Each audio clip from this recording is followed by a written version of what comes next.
Британија токму денеска требаше да ја напушти Европската унија, но поради хаосот кој владее на британската политичка сцена, најавуваниот развод не се случи.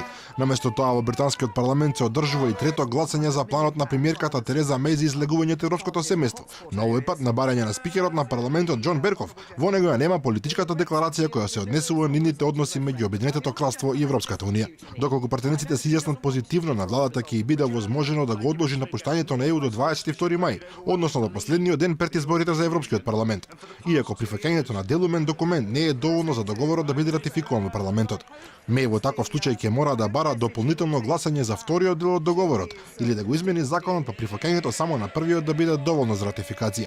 Проблем е тоа што опозицијата предводена од Джереми Корбин најави дека нема да го прифати најслепиот од сите слепи Брекзити, а и клучната северноирска партија од која зависи мнозинството на Мај најави дека ќе гласа против договорот. Ова е многу сериозен момент за сите нас. Се обидуваме да најдеме излез од кризата околу Брекзит со месеци наназад, но не успеавме во тоа. Големо разочарување е тоа што парламентот не избра да обезбеди мнозинство за било кој од досегашните предлози.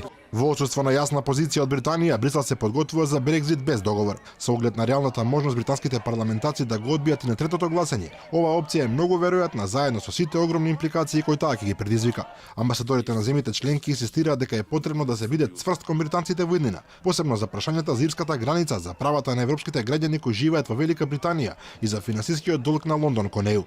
Сите земји членки индивидуално и интензивно се подготвуваат за Брекзит без договор, но Европската комисија вчера одби да коментира што понатаму и кои варијанти би биле прифатливи или правно одржливи.